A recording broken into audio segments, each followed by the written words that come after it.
Olá. Então, boa tarde. Ácidos nucleicos. Eu, na verdade, trabalho com biologia molecular já há bastante tempo, com engenharia genética, para quem não conhece. E falar sobre ácidos nucleicos vocês podem estar perguntando, né, por que vocês aí, que vão ser fazendo saúde pública, sanitaristas, sei lá o que, tem que aprender alguma coisa sobre DNA, né? Devem estar perguntando isso. Até porque, né, as próprias aulas que a gente está tendo aqui, né, não sei se já discutiram isso com vocês, mas qual a importância de saber tudo isso, né? Vocês podem estar se questionando.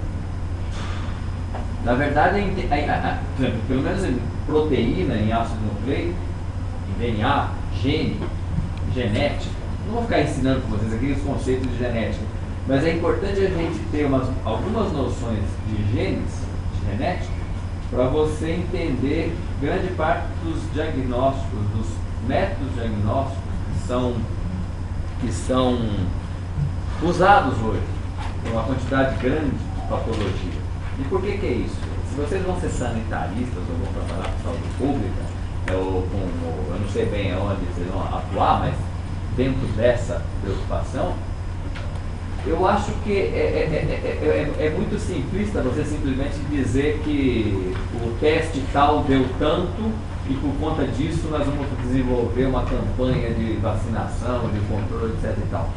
Quer dizer, vocês vão montar tudo o que vocês pensam em fazer em cima de um resultado de um teste tal, ou um teste X, um teste Y, um teste Z. Certo? Então eu acho que o mínimo que vocês podiam fazer é entender um pouco como é que esses testes são feitos, porque simplesmente vocês vão acreditar no que o sujeito fez, certo? Vocês têm que pelo menos ter um pouco de noção para poder discutir se aquele teste é realmente bom ou não.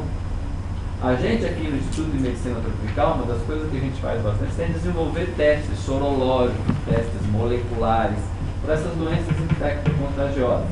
Então a gente trabalha muito com isso. Em pós-graduação, no curso de pós-graduação, a gente trabalha muito isso. Quer dizer, não vou entrar nesse, né? Obviamente não vou entrar nesse milímetro do que a gente fala na pós-graduação, mas eu acho que é importante passar a ideia, a noção para vocês, que vocês podem, não só podem, devem questionar e perguntar sobre o que aquele teste está querendo dizer. Qual o antígeno que usou, qual a sonda de DNA que você usou, para dizer que aquele teste deu esse resultado e que por conta disso eu vou tomar uma medida pública, né? uma medida efetiva em cima de uma população. Então, a ideia de passar essas informações para vocês é que vocês tenham um pouco mais de crítica. Vocês não precisam ser especialista nisso, nem quero que seja, tá certo? Não precisa mesmo, tá certo? O especialista nisso vai ser o meu aluno aqui de pós-graduação, não vocês. Vocês, a ideia é passar uma ideia. Tem um banco aqui, que ótimo, pode sentar. Pode sentar, amigo? Pode. Então, na verdade, o que eu quero passar para vocês, de uma maneira assim, vamos dizer, se eu tivesse ficando até muito complicado, porque eu estou acostumado a dar aula aí para pós só, você até falou, professor, baixa aí o nível que nós não estamos entendendo nada. Não tem problema nenhum, acho que a ideia é essa, certo? Mas então o que eu estou querendo falar é sobre a importância, a composição, a estrutura de ácido nucleico. Não é só para ficar decorando que aquela coisa do óxido, porque vocês sabem disso, devem ter aprendido isso já lá atrás, tá certo? Né? Mas para entender onde é que nós vamos botar tudo isso aqui no que vocês vão fazer para frente, tá certo? Essa é a ideia, tá certo? Ou pelo menos é que eu vou tentar mostrar para vocês, tá bom? Pode passar. Aqui, esse slide é um dos slides que eu mostro nos meus cursos, no curso de pós, quando eu estou questionando isso aqui. Eu estou falando sobre biologia molecular e aplicação da biologia molecular na infectologia, vamos dizer assim, certo? Eu não quero que vocês entrem em detalhe, mas a ideia principal aqui é que vocês sabem que não tem nada que aponta aí. Devia ter trazido, né? Eu, pelo menos. Quer que eu pego lá?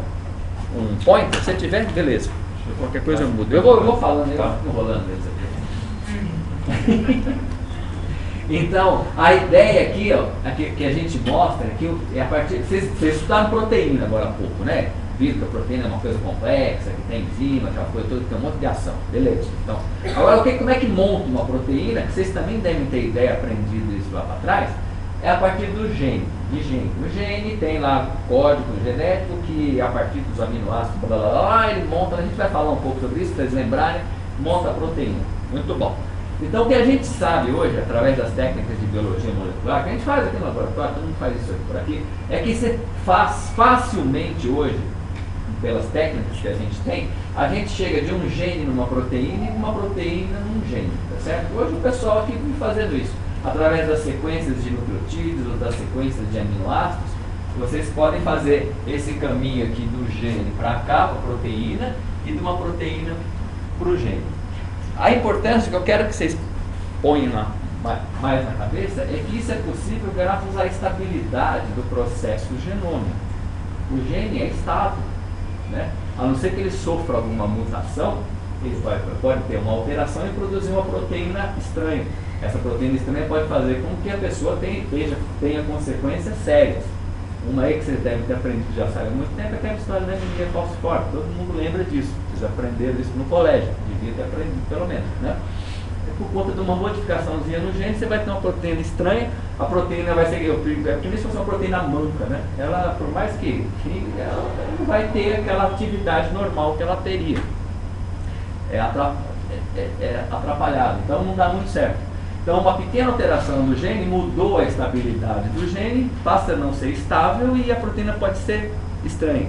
Agora, exatamente por conta dessa estabilidade, você hoje trabalha e brinca aí em biologia molecular facilmente. Vai do gene para a proteína, da proteína para o gene, você faz isso corriqueiramente aqui no laboratório, tá certo?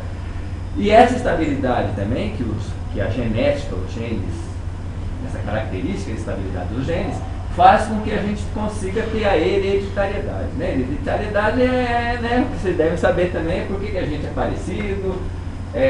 Obrigado, amigo. É o último aqui. Aí, obrigado. Então, por conta disso aqui, ó, é uma consequência da estabilidade gênica.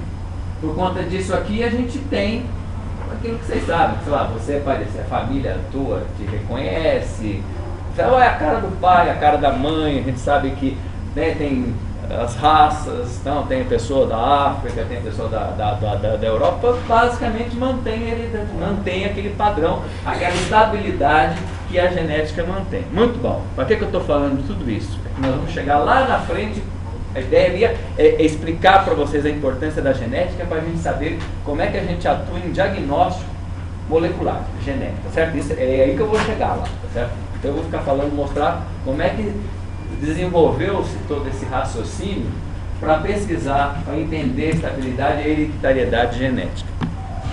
Próximo aí, por favor. Ali naquele primeiro eu falava sobre importância, composição, estrutura e replicação. Replicação é o método mesmo. Mas a importância eu vou explicar. A composição química de ácido nucleico é fosfato, mais um amigo, por favor, açúcar e base nitrogenada.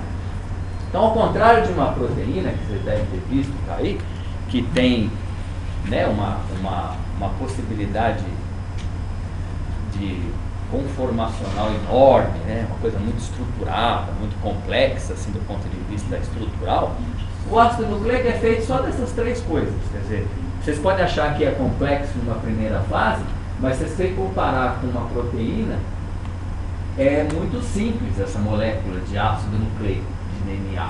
Ela tem um fosfato, uma molécula de açúcar, certo?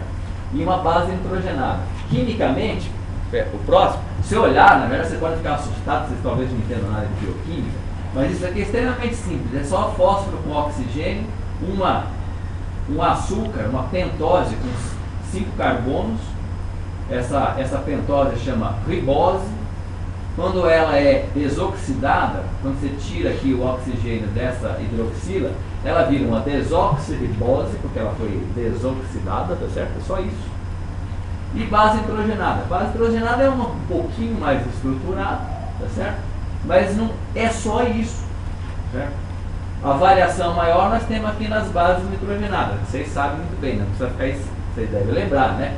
Citosina, timina, uracil, guanina, adenina, tá certo? As purinas e as pirimidinas. Essa é a variação.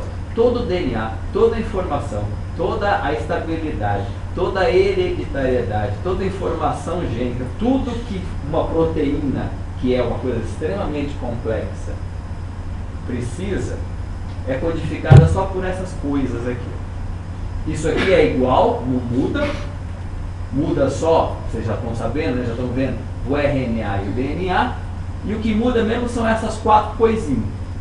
Um tem A, outro tem C, outro tem C, e por aí vai, vocês lembram que essas coisas se encaixam, né? Vocês sabem isso. Sabe, né? Tá. Aí você fala, pô, então é uma molécula simples, se você for ver, pensar bem, certo? Com 4 variações, que são só as bases nitrogenadas. E constrói você de uma maneira completamente diferente, né? Se entra a sua mãe aqui, ela não vai achar que você é ela, é você, certo? Todo mundo olha, identifica. A gente é, né? Tem uma identidade, é diferente. Tudo comandado por essas 4 coisinhas aqui, ó. Vocês podem achar que 4 é pouco, mas computador não. O Almir talvez possa me ajudar, mas tudo que tem no computador é por 2, né? É linguagem binária. Alguém entende de computador? Ou seja, não é binário, é tudo 0 e 1. Tudo que a gente faz no computador é comandado por 0 e 1. São só 2 variáveis. Aqui tem 4. Dá mais, certo? A variabilidade, a possibilidade é muito maior, apesar dessa simplicidade que tem aqui, tá certo? Tá bom? Vamos lá, próximo. Esse cara aqui, o Almir já foi um pouco adiantado, era só para mostrar, para ver se o pessoal descobria quem era esse cara. Mas ninguém viu. Enfim. Esse senhor aqui, vocês já viram, né? Vai, Almir, pode pôr, né? É o Mendel, né? As pessoas nunca tinham visto foto dele. Na verdade, acho que é o único quadro que existe dele, espero que seja ele, já, porque é tanto tempo atrás, né? Quase 150 anos atrás, a primeira pessoa que falou alguma coisa sobre genética foi esse senhor aí, esse monge, lá, tcheco, da Tchecoslováquia. Se alguém tiver a possibilidade de visitar a Tchecoslováquia, tem lá todo o trabalho que ele fez lá numa cidade lá da República Tcheca, das outras, né? E esses trabalhos, realmente o Heitor falou que estava meio desfocado. Vocês estão enxergando aí atrás? Está focado? Dá para ler, né? Não, ela não lê, ela também está querendo dormir também.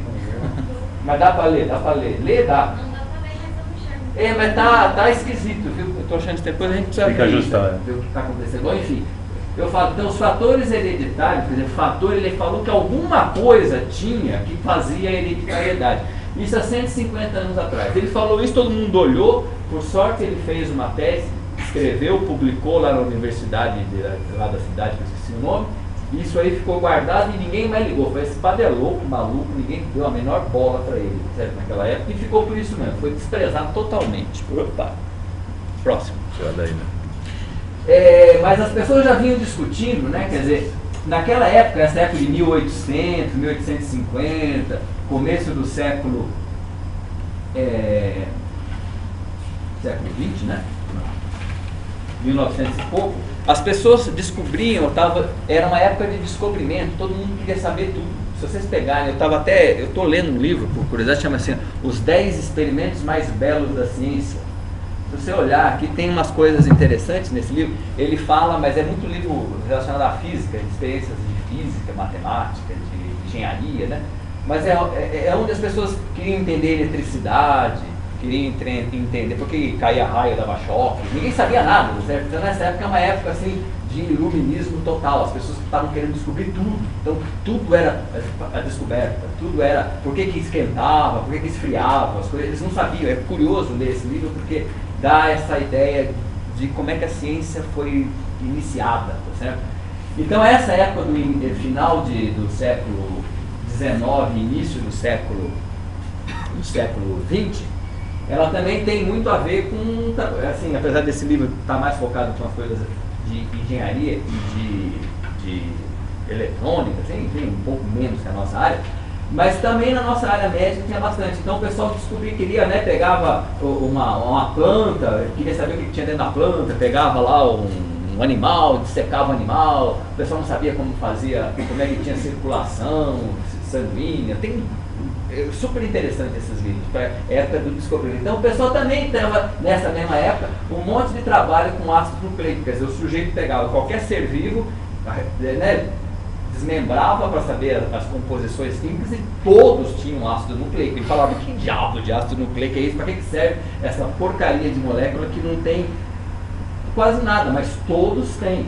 Então eles sabiam que tinha muitos anos, né, os cientistas procuravam sem saber a importância disso, muito menos relacionar isso com a hereditariedade. Porque o Mendel já dizia, eles falavam alguma coisa importante, né, para passar essa ideia. Mas o que era, eles achavam que podia ser qualquer coisa, menos esse ácido nucleico que tinha em tudo quanto é lugar e que era uma molécula extremamente simples, né?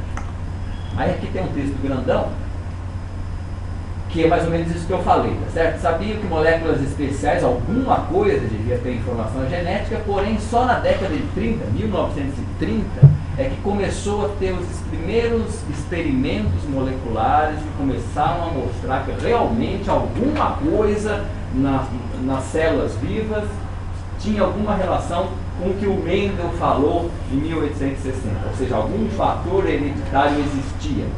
E foi um experimento próximo, feito por esse senhor aí, em 1928, pode passar a próxima, ele chama Griffith, Frederick Griffith, né, que foi a primeira grande evidência da presença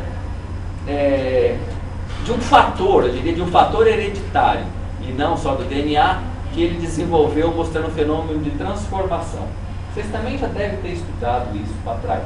Aí, a transformação é aquele negócio de fator F que passa da bactéria para o outro.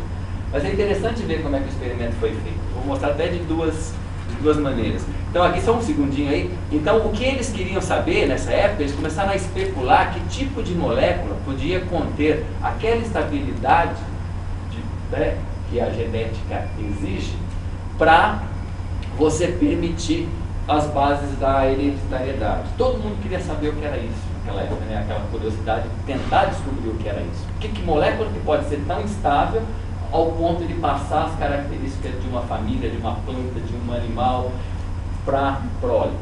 Né? Eles não sabiam. Então, e esse sujeito, então, o Griffith fez o primeiro experimento que ele mostrou de fato que alguma coisa existia. Alguma coisa, ainda não era. Vamos ver. Então é mais ou menos simples. Eu vou mostrar isso aqui de duas formas, vamos ver se a gente vai rápido. Então ele sabia que tinha tem bactérias que causam pneumonia.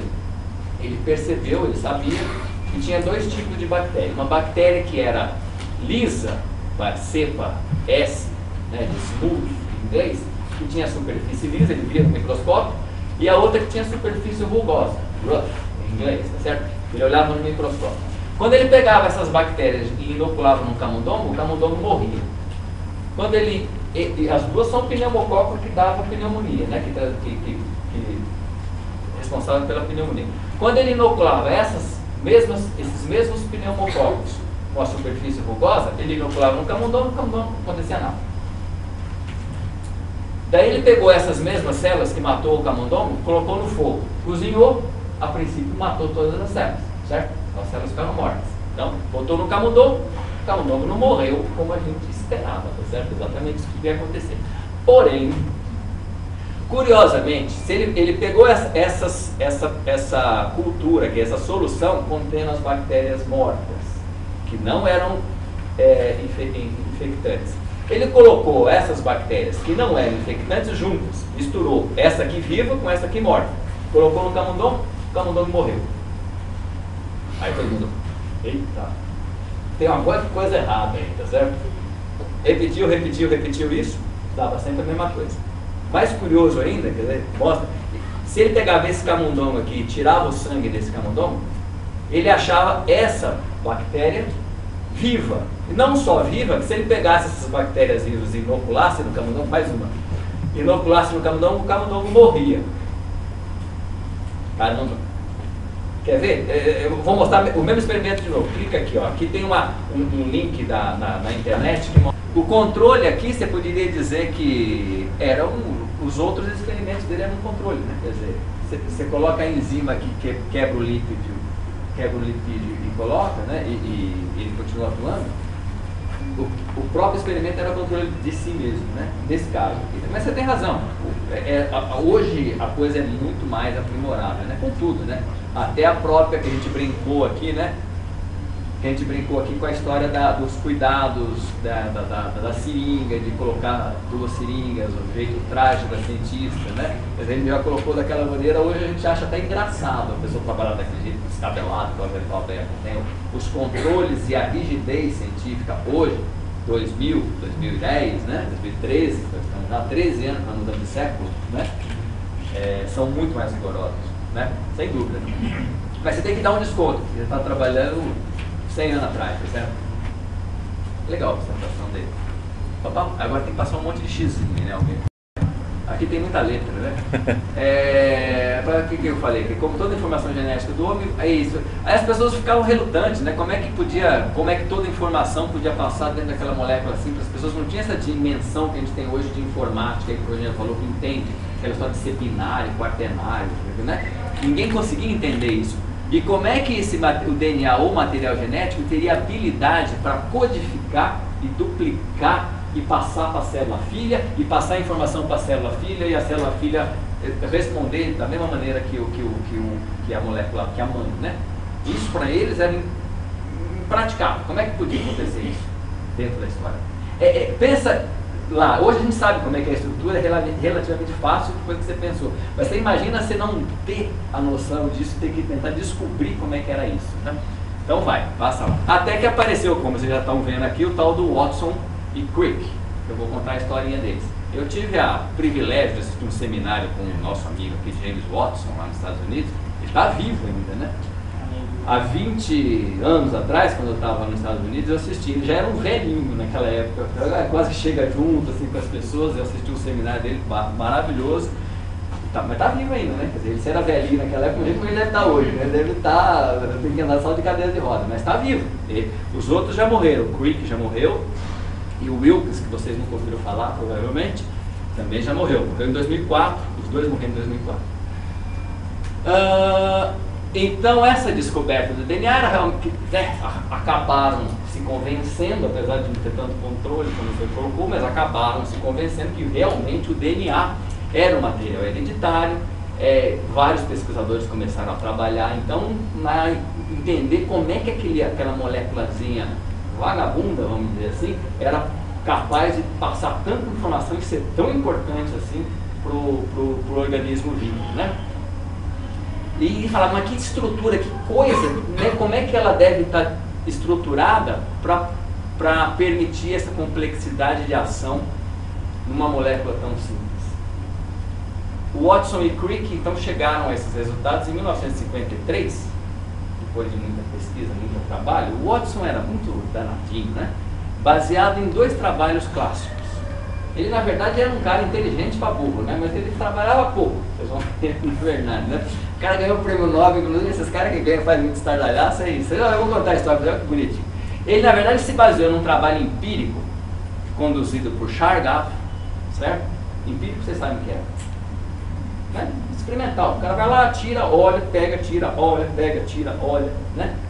Ele mostra o que tem lá, tá certo? Até não precisa controle, porque simplesmente você tira, você olha, isso aqui é uma caneta, se eu abrir vou ter uma carga aqui dentro, tem uma luzinha, perto de uma bateria. É empírico, estou descrevendo o que tem aqui dentro, tá certo? Esse Chargaff fez um trabalho empírico, né? Eu vou mostrar para vocês rapidamente o que é. E um outro trabalho feito com difração de raio-x que sugeria que as moléculas de DNA eram longas, finas, apresentavam 2 partes similares e paralelas na forma helicoidal. Quer dizer, o Watson, baseado nesse trabalho, ele leu o outro e falou, é assim. Ele concluiu, juntou os 2, publicou, ganhou o prêmio Nobel. É verdade. Acontece que ninguém tinha juntado os 2, tá certo? O mérito é dele também, eu concordo, né? Mas não deixa de ser safadinho, né? Tá certo? Muito bom. Vou falar um pouquinho sobre o do Chargaff, para ver como é que eles chegaram. Esse é o trabalho, é isso mesmo, né? Vou cantar eu daqui tô lendo, imagina vocês. Esse cara aqui, o Erwin Chargaff, né? Entre esse período de 49 a 53, ele pegou um monte de Escherichia coli, Streptococcus pneumoniae, Mycobacterium tuberculose, levedura, ouriço do mar, arenque, rato, homem, certo? Timo, fígado, esperma de homem. Ele pegava todos esses organismos, ou esses tecidos, destrinchava tudo, analisava o DNA e chegava à conclusão que, como eu falei, que nem só da caneta, ele destrinchava e olhava para ver o que tinha. E ele era um cara muito organizado, devia saber Excel, tabela, sei lá, ele devia saber, botou tudo tabulado bonitinho, né? E falou, a razão entre os 4 nucleotídeos varia entre as espécies, ou seja, cada espécie tem uma quantidade de nucleotídeo diferente, que é normal, né? O número de adeninas é sempre igual ao de timina. Ele percebeu isso em todos os bichos, o que também a gente sabe que é verdade, A com T. O número de citosinas também é igual, mas ao número de guaninas, certo? Que também a gente sabe que é isso. O cara fez isso em 53. Acho que não tinha ninguém vivo aqui, né? 53, um ou outro, né? Eu estava perto, estava quase nasceu uns 4 anos depois. Né? A razão de purinas e pirimidinas é sempre aproximadamente 1, ou seja, purinas igual a pirimidinas. Quantidade de pirimidina, P mais C, era igual à quantidade de purinas. Sabe, se você olhar assim, não precisa entrar em detalhe, é só para você ver o que o cara fez. Né? Quantidade de T era sempre igual a de A, a quantidade de G igual a de C. A quantidade de A mais T não era igual a de C mais G. Isso era o trabalho do cara. Publicou lá e colocou. Next. Aí vem esse aqui, ó. Aí você fala. Que isso, velho? A foto 51. Boa ideia, né? Aliás, é isso. Eu acho que o Watson teve foi uma boa ideia, né? É a área 51. E depois aí, chamava 51, né? Historicamente 51, a foto 51. Isso aqui, na verdade, é um padrão de difração de raio-x da forma B do DNA. Se não tivesse isso escrito, eu não ia saber dizer isso, tá certo? Daí eu estou lendo porque eu também não sou físico, não entendo nada. Isso aqui, segundo lá os físicos, ou os médicos físicos, biofísicos, sei lá o quê, ele representa isso aqui, ó, também, certo? Eu também não sei isso, né? Essa interpretação da cristalografia, ou seja, um raio-x, uma molécula, ele mostra que por A mais B, pela inclinação do ângulo θ, de reparte com H, com a altura, com tantos angstroms que estão aí, eles chegaram à conclusão que essa molécula era assim, certo? Ou seja, helicoidal. Aquilo que o Watson falou lá atrás, certo? Ou seja, a partir dessa foto, ele concluiu, eles, quem fez essa foto aqui, concluiu que a molécula de DNA era helicoidal. Aí o Watson juntou as duas coisas, junto com aquele, quantos A, quantos C ele botou lá, ficou quebrando a cabeça, até definir o que era a molécula. Só que isso que era essencial para ele colocar, para ele descobrir a estrutura, foi uma publicação de uma moça que chama Rosalind Franklin, uma inglesa, que trabalhava no laboratório do Wilkins, que era aquele terceiro cara que ganhou o prêmio Nobel. Eu falei que vocês não conheciam. Ou seja, o trabalho era belo, tá certo? No laboratório do Wilkins. E ela é tão importante para a estrutura do DNA que tem hoje, lá pode passar, em Chicago, Illinois, né? Lá em Chicago, na cidade de Chicago, no estado de Illinois, lá nos Estados Unidos, que é onde o James Watson nasceu. James Watson é de Chicago. Tem uma universidade que chama Rosalind Franklin University of Medicine and Science. É uma universidade que não chama James Watson, ela chama Rosalind Franklin, tá certo? E cujo símbolo da universidade é a foto 51. Só para vocês terem ideia da importância do trabalho dessa mulher, que ninguém cita, ninguém fala dela.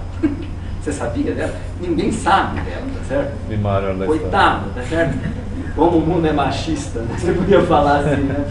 Bom, tem até uma explicação, tá vendo? Aqui, ó, o segredo da foto 51, certo?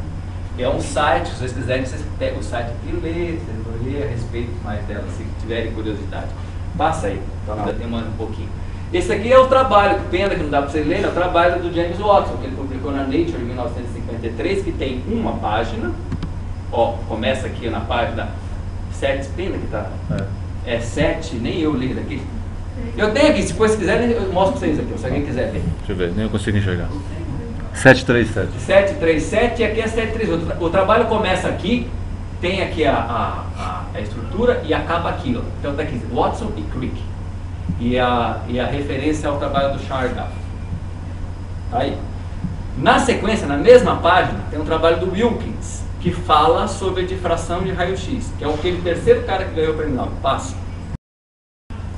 Esse trabalho continua até a próxima página, é o Wilkins e mais uns dois, mas só o Wilkins que ganhou o prêmio Nobel também. E, na sequência, continuando na mesma revista, tem o trabalho com a foto 51 da Rosalind Franklin. É um atrás do outro, tá certo? Quem ganhou o prêmio Nobel foi o Watson e Crick e o Wilkins. E por que a moça não ganhou o prêmio Nobel? Eu nunca. Então eu até brinco, quer dizer, aí, enfim, pode passar? Na verdade devia ser, né, Watson, Crick, Wilkins e... Pode passar. E ela, né? Devia ser 4, né, na verdade. Mas tem uma explicação lógica. A Rosalie, na verdade, trabalhava no laboratório do Wilkins, ela era estagiária no laboratório do Wilkins, eles tinham esse domínio de trabalhar com difração de raio-x. O Watson não entendia nada disso, tá certo? O Watson era um safadinho, inteligente, pegava as coisas e juntava. Igual eu falei, se não fosse o Watson também ninguém ia descobrir, tá certo? Não estou desmerecendo ele. Eu só estou achando interessante ela nunca ser referida. E mesmo assim foi só o Wilkins. Mas aí tem a explicação que é de aparecer agora. Não, eu até brinco, é o modelo do Watson, Crick, Wilkins e Franklin. Isso eu ponho por minha conta, tá certo? Que é aquele modelo clássico que a gente sabe, que eu não vou entrar em detalhes, que isso é complexo. Quem se interessar, a gente pode discutir isso mais a fundo, mas enfim, vocês não precisam saber que tem uma molécula de DNA aqui, que tem os fosfatos, o açúcar fica aqui, e a base nitrogenada, ligada por ponte de sulfeto. Eu não vou entrar em detalhe, uma é nessa orientação e a outra é nessa orientação, então uma é ao contrário da outra, das moléculas. Enfim, isso vocês devem ter estudado e que a estrutura basicamente é essa e que explica todas as dúvidas que o povo tinha. Em 53 se esclareceu tudo isso e os caras ganharam o prêmio Nobel com toda razão, apesar de eu acho que tinha que ser mais gente, só isso. Quer dizer, passa a prova, o que é. Aqui é curioso, isso aqui na verdade eu tive viajando com meu filho e a gente foi num museu de ciência, e o museu de ciência lá nos Estados Unidos mostrava aqui, então, ó, aqui tem um negócio que bem aqui, não dá pra sair daqui? Vai pra cá. Na verdade está escrito aqui gene, né? Em inglês é gene, eles falam, que é exatamente igual jeans, não gene e jeans, a pronúncia é a mesma. Então eles brincaram de fazer os cromossomos com um monte de calça jeans aqui para mostrar as diferenças de cor. Eu achei bacaninha essa relação para criança, assim, ele ficou todo entusiasmado. E ao lado disso, ao lado desse painel, um painel que estava aqui ao lado, tem um próximo, para mostrar já para a criançada nos Estados Unidos a importância não só do Watson, que gosta que nasceu em Chicago, Illinois, que ganhou o prêmio Nobel de Medicina em 62, certo? Pelo trabalho desenvolvido ali do lado, que era do jeans, mas da Rosalind Franklin também, que é uma inglesa, mas que morreu em 58 de câncer. Então, na verdade, como vocês sabem, mas nunca um prêmio Nobel é dado para uma pessoa que morreu. É só para pessoas vivas. Então, talvez tenha uma explicação de por que ela não ganhou o prêmio Nobel. E o prêmio Nobel foi em 62 e ela faleceu 4 anos antes, certo? Jovem, né? Morreu jovem. Mas as pessoas simplesmente esqueceram dela. Em sessão da universidade lá, esqueceram que a mulher existe. Eu gosto sempre de falar dela e de contar a história do DNA. Vai mais um? Tá na hora de ir embora já? Vamos lá um pouquinho, né? Que aí eu só vou fechar, eu fecho aqui com umas coisas. Quer dizer, então aqui vamos falar de composição química, vocês não se preocupem muito com essa composição, com tudo isso, né? Mas então vamos mais rápido agora, só para terminar a coisa aqui. Então aqui é aquela estrutura que a gente colocou, que aqui eu desenhei certo, uma nessa orientação e outra nessa orientação, é de cabeça para baixo mesmo, isso aqui, tá certo? Para poder uma explicar. E as propriedades físicas e químicas de DNA, que é viscosidade, sedimentação, denaturação, permitem com que a gente use o DNA, por conta dessa estabilidade, toda essa estrutura que o DNA tem, a gente vai conseguir então usar DNA para fazer diagnóstico molecular de parasita, de bicho, de bactéria, de doença. Então hoje em dia, em vez de você usar a bactéria no microscópio e ver achar a bactéria, a tendência é você simplesmente pegar uma sequência específica, né? Por conta da estabilidade que a gente viu que existe, desse DNA, uma sequência específica de DNA desse organismo, para usar essa sequência como um diagnóstico de certeza daquela doença, certo? Daquele processo, daquela infecção.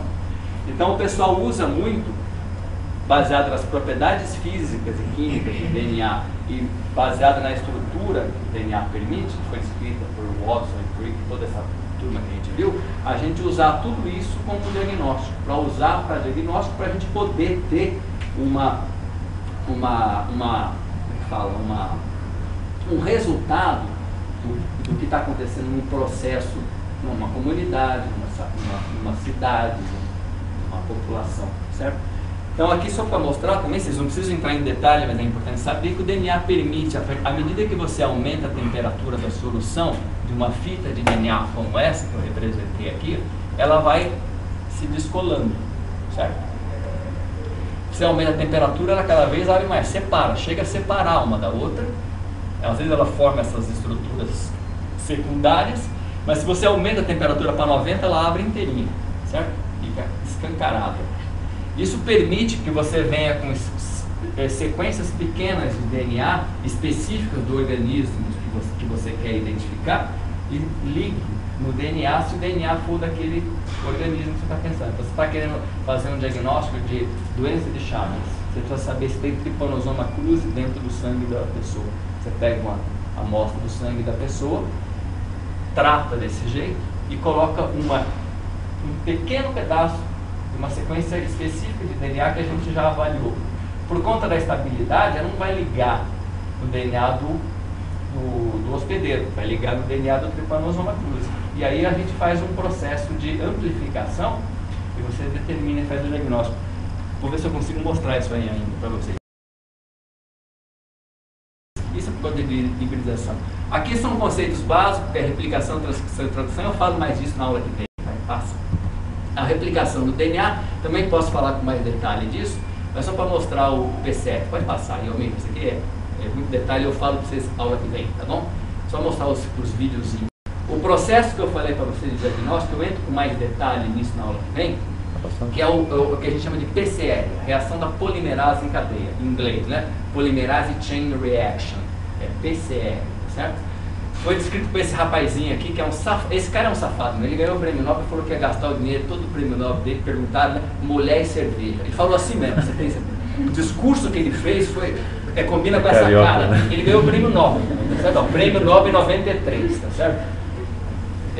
Bom, enfim, não vamos entrar em detalhe, mas eu depois, então o que acontece? A partir da ligação daquela sonda num DNA específico, ele desenvolveu um método de reação em cadeia que amplifica assim, enormemente aquela molécula, ao ponto que você consiga verificar isso num gel de agarose, sabe, corriqueiro que você faz no laboratório.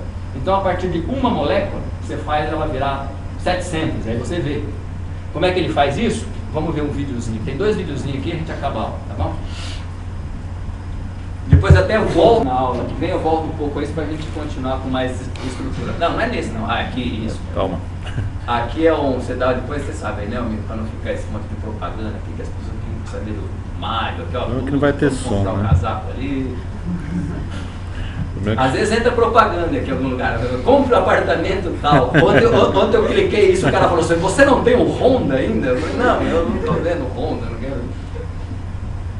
Ai. Não tá aí. Ele demora um pouquinho até ele pegar, tem que pegar no Só não trânsito. vai ter o áudio, né? Hã? Tem áudio esse vídeo? Não, o áudio é uma bagunça, desliga, porque ele vai ficar tocando música de... Oi. Sim. Tira o som, porque a música é besta. Então, quer ver? É aquilo que eu mostrei para você. Você esquenta o processo, as fitas abrem, e aqui é o gene de interesse, a sequência de interesse que você pesquisou anteriormente. Você constrói uma estrutura, um pedaço de DNA específico, você manda fazer isso, coloca na reação junto com polimerase, com as reagentes que precisa, e ela constrói uma fita a mais, tá certo? Depois eu discuto mais a replicação com vocês na aula que vem. Isso a esquenta outra vez, tá vendo? Fica vermelho, as fitas se abrem novamente, vocês esfriam um pouquinho para permitir a ligação, tem a ligação, os mesmos enzimas, os mesmos nucleotídeos se ligam e você tem uma segunda fita construída, certo? Isso aí vai se repetindo, essa reação em cadeia, se repete, então de uma você faz 4, de 4 você faz 8, e uma vai replicando, replicando, replicando, e você vai aumentando a condição. Dá um clique aí, dá para parar? Vamos. Deu. Então, passe, deu. Tudo bem. Então, aquilo anda em escala geométrica, aritmética. Então, de 1 para 2, 4, 6, e amplifica demais, né? E aí você tem massa. Não precisa não, amigo, tudo bem. Deixa quieto. Pode deixar lá. Era só para mostrar aqui, quer dizer, e essas reações gastam mais ou menos 1, 2 minutos. Cada abre, fecha, liga. Em 2 minutos você faz um ciclo dessas reações, né? Então você vê que se leva 2 minutos cada ciclo desse, você faz 10 ciclos, e de 10 ciclos, entendeu? Tá? Liga. Ah, sim, quer ver? Vai um pouquinho. Entra quando tem aqueles números lá, quer ver? Aqui, ó, na hora que entrar, mais uma. Clica, para. Já parou? Ó. Então, 1 minuto, 2 minutos, 4 minutos, 6, 8, 10. Em 12 minutos você já está com 32 cópias de uma cópia originalmente, tá certo? Isso que continua ainda, né? Então, é isso que a gente chama de reação em cadeia. O próximo vídeo também é um vídeo meio bestinha, bacaninha, mas dá uma ideia bacana, porque eu estou muito impressionado, quer ver? Que é desse aqui mesmo, Mira, ó, clica nesse aqui, ó, esse do fósforo aqui, ó. Esse aqui? É esse aí, clica nele, ele já está aí, ele já até entrou sozinho. Não precisa nem ir lá. Ensinado. Aí agora aqui já tem o Homem de Ferro, aqui, ó. Clica, Não percam. Não perca o filme, que é importante. Esperar entrar. Aqui mostra mais ou menos o que acontece nessa reação em cadeia da polimerase, mostrando a amplificação. É uma coisa que você vai olhar, você já vai saber o resultado, mas é interessante ver. Eu gosto desse aí, é bem simplesinho. Se ele entrar, né?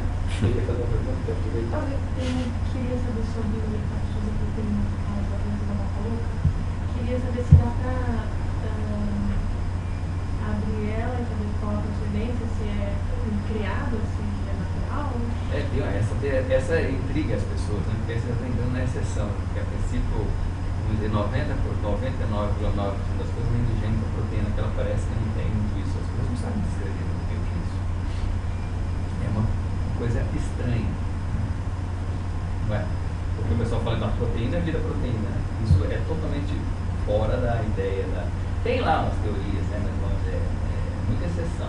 Tá? Em detalhe, transcritas reversas. Bom.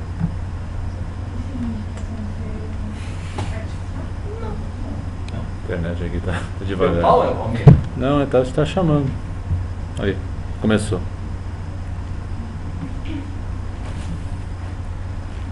É a lentidão. Totalmente rápido. Então, aí é mais ou menos para mostrar só isso, né? O que a gente faz uma reação em cadeia.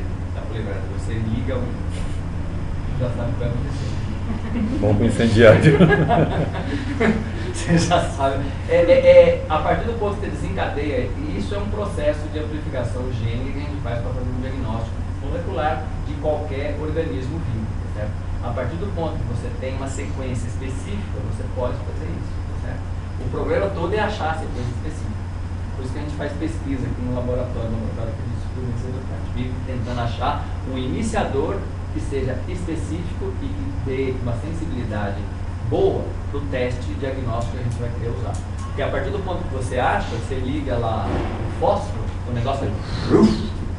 E o mais bacana que eu acho é que ele tem ainda para, né? Chega um ponto ele não vai crescer mais, porque vai acabar a enzima, vai acabar o substrato, vai acabar o que você tem, o próprio processo para, ele vai ficar indefinidamente amplificando. E nem isso aí, certo? Isso aí, daqui a pouco ele para e murcha a reação. E aí você vai, coloca o produto num gel e olha, se tiver uma banda é positivo.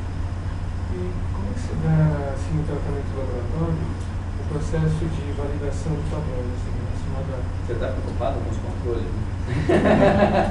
Acho que a gente está sendo... trabalha-se muito nisso, né? Não, Como temperatura, concentração, tempo. Não, pode até falar, se você tiver interesse, eu até falo um pouco sobre isso. isso. Quando eu comecei a escrever, eu me recordei daquela descoberta da cura funcional da AIDS, aqui no Brasil estava sendo feita. Uma pesquisa igual. Mas só que nos Estados Unidos eles chegaram à conclusão com uma criança que ficou 36 horas, né? Deixa eu só liberar as pessoas. Pessoal, é isso. Se vocês quiserem, é o que quiserem, a gente conversa. Fala.